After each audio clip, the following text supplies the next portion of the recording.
Today's Manna. The Gospel bringing disturbance. Bible verses. Acts 19:23. And about that time no small disturbance took place concerning the way.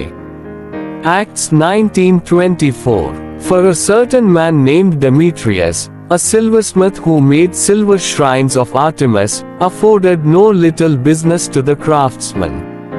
Acts 19:25. These he assembled together with the workmen of similar trades as well and said, Men, you know that from this business we have our prosperity. Acts 19:26. And you observe and hear that not only at Ephesus but in almost all of Asia this Paul has persuaded and perverted a considerable number, saying that the gods being made by hands are no gods at all.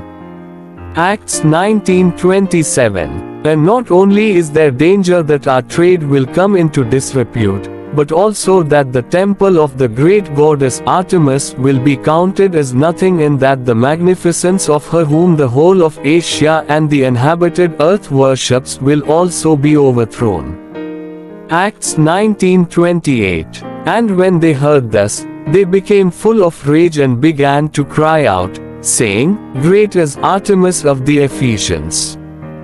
Words of ministry. Artemis, the Ephesian goddess.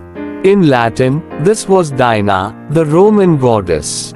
Making these silver shrines was a dirty and demonic trade, a trade that cooperated with the demons to possess and usurp people for Satan's evil kingdom. Matthew 12:26.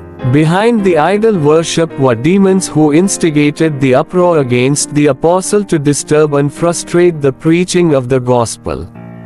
This was Satan's fight against God's spreading of his kingdom on the earth. In Ephesus, Paul's preaching was prevailing and caused people to talk about the idols in that city. The craftsmen were concerned that their business would come into disrepute. As a result, there was a great disturbance. In a sense, when Paul was in Ephesus, he was a troublemaker. Before he arrived, the city was peaceful, worshipping the idol of Artemis. But Paul's presence in Ephesus eventually caused a great disturbance. He did not attack Artemis by name. On the contrary, he carried on a prevailing ministry, and that ministry stirred up the entire city, affecting the society. This indicates that if we stay in a particular place, our ministry should be so prevailing that it stirs up the situation there in the right way. Amen.